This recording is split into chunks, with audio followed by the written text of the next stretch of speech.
In darker days, I did a corporate gig at a conference for this big company who made and sold accounting software. In a bid, I presume, to inspire their salespeople to greater heights, they'd forked out 12 grand for an inspirational speaker who was this extreme sports guy who had had a couple of his limbs frozen off when he got stuck on a ledge on some mountain. It was weird.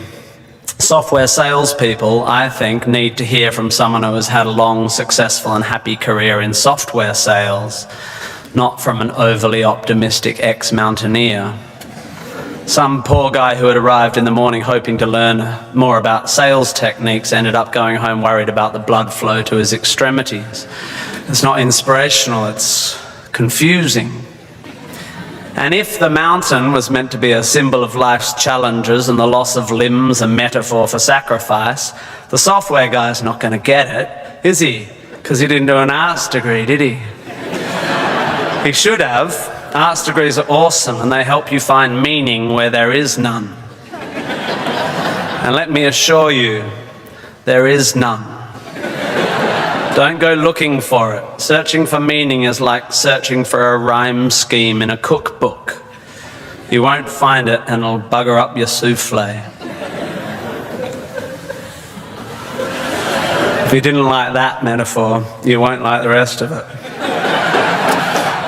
Point being, I'm not an inspirational speaker. I've never lost a limb on a mountainside, metaphorically or otherwise, and I'm certainly not here to give career advice because, well, I've never really had what most would consider a job. However, I have had large groups of people listening to what I say for quite a few years now, and it's given me an inflated sense of self-importance. So I will now, at the ripe old age of 37.9, bestow upon you 9 life lessons. To echo, of course, the 9 lessons of carols of the traditional Christmas service, which is also pretty obscure. You might find some of this stuff inspiring, you'll definitely find some of it boring, and you'll definitely forget all of it within a week. And be warned, there will be lots of hokey similes and obscure aphorisms which start well, but end up making no sense. So listen up or you'll get lost, like a blind man clapping in a pharmacy trying to echolocate the contact lens fluid.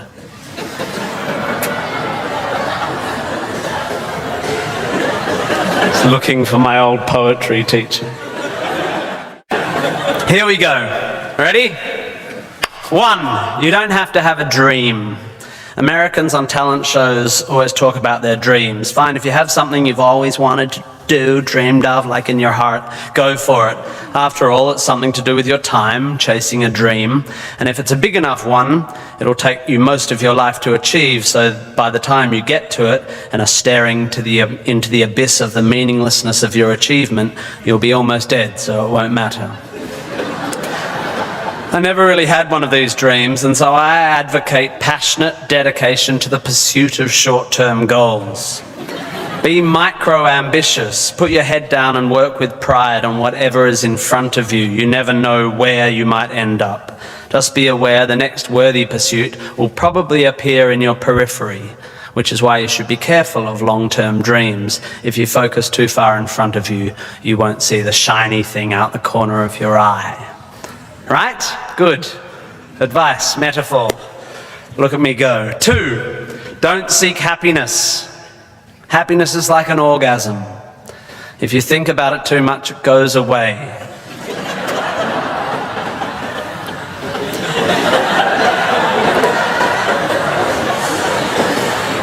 Keep busy and aim to make someone else happy, and you might find you get some as a side effect. We didn't evolve to be constantly content.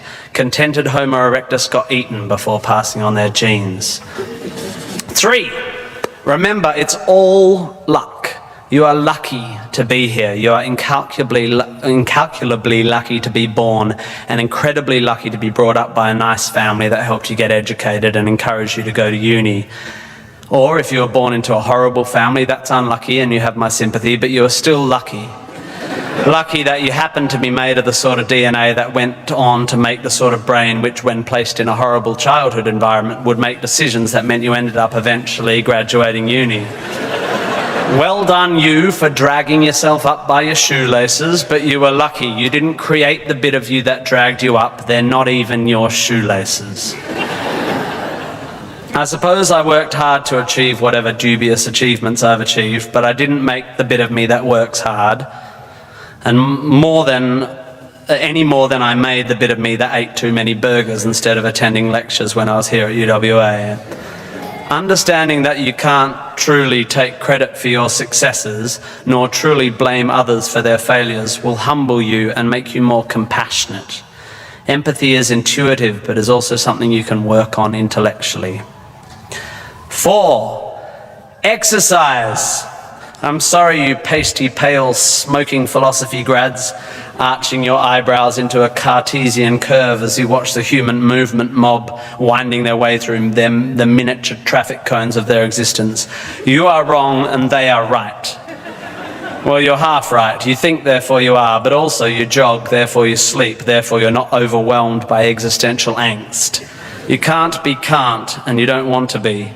Play a sport, do yoga, pump iron, run, whatever, but take care of your body. You're going to need it. Most of you mob are going to live to nearly 100, and even the poorest of you will achieve a level of wealth that most humans throughout history could not have dreamed of. And this long, luxurious life ahead of you is going to make you depressed. But don't despair. There is an inverse correlation between depression and exercise. Do it. Run, my beautiful intellectuals, run. 5, be hard on your opinions. A famous bon mot asserts that opinions are like assholes, in that everyone has one. There is great wisdom in this, but I would add that opinions differ significantly from assholes, and that yours should be constantly and thoroughly examined.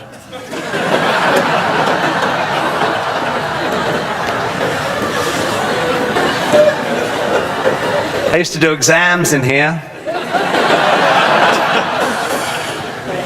It's revenge. We must think critically and not just about the ideas of others. Be hard on your beliefs. Take them out onto the veranda and hit them with a cricket bat.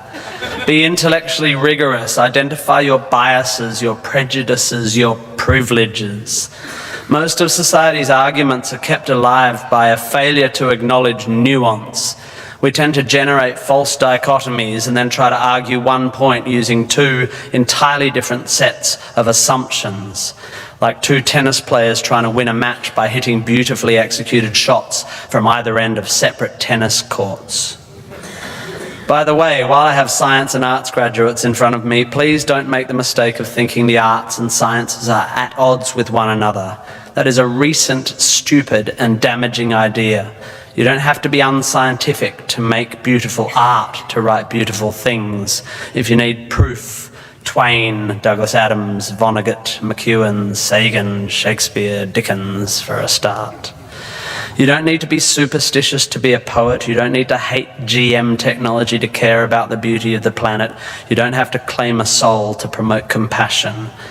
Science is not a body of knowledge nor a belief system. It is just a term which describes humankind's incremental acquisition of understanding through observation. Science is awesome. The arts and sciences need to work together to improve how knowledge is communicated. The idea that many Australians, including our new PM and my distant cousin Nick Minchin, believe that the science of anthropogenic global warming is controversial is a powerful indicator of the extent of our failure to communicate. The fact that 30% of the people in this room just bristled is further evidence still. The fact that that bristling is more to do with politics than science is even more despairing. 6, be a teacher. Please, please, please be a teacher. Teachers are the most admirable and important people in the world. You don't have to do it forever, but if you're in doubt about what to do, be an amazing teacher. Just for your 20s, be a teacher. Be a primary school teacher, especially if you're a bloke. We need male primary school teachers. Even if you're not a teacher, be a teacher. Share your ideas. Don't take for granted your education. Rejoice in what you learn and spray it. 7, define yourself by what you love. I found myself doing this thing a bit recently where if someone asks me what sort of music I like, I say, well, I don't listen to the radio because pop song lyrics annoy me. Or if someone asks me what food I like, I say, I think truffle oil is overused and slightly obnoxious. And I see it all the time online, people whose idea of being part of a subculture is to hate Coldplay or football or feminists or the Liberal Party. We have a tendency to define ourselves in opposition to stuff. As a comedian, I make my living out of it. But try to also express your passion for things you love. Be demonstrative and generous in your praise of those you admire. Send thank you cards and give standing ovations. Be pro stuff, not just anti stuff. 8, respect people with less power than you.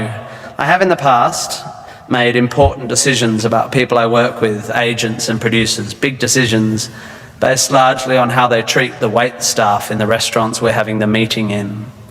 I don't care if you're the most powerful cat in the room, I will judge you on how you treat the least powerful. So there. 9, finally, don't rush. You don't need to already know what you're going to do with the rest of your life. I'm not saying sit around smoking cones all day, but also don't panic. Most people I know who were sure of their career path at 20 are having midlife crises now. I said at the beginning of this ramble, which is already 3.5 minutes long, that life is meaningless. It was not a flippant assertion. I think it's absurd, the idea of seeking meaning in the set of circumstances that happens to exist after 13.8 billion years worth of unguided events. Leave it to humans to think the universe has a purpose for them. However, I am no nihilist. I'm not even a cynic. I am actually rather romantic. And here's my idea of romance. You will soon be dead. Life will sometimes seem long and tough, and God, it's tiring. And you will sometimes be happy and sometimes sad, and then you'll be old, and then you'll be dead. There is only one sensible thing to do with this empty existence, and that is fill it. Not fill it, fill it. And in my opinion, until I change it, life is best filled by learning as much as you can about as much as you can, taking pride in whatever you're doing, having compassion, sharing ideas, running, being enthusiastic. And then there's love and travel and wine and sex and art and kids and giving and mountain climbing, but you know all that stuff already. It's an incredibly exciting thing, this one meaningless life of yours. Good luck, and thank you for indulging me.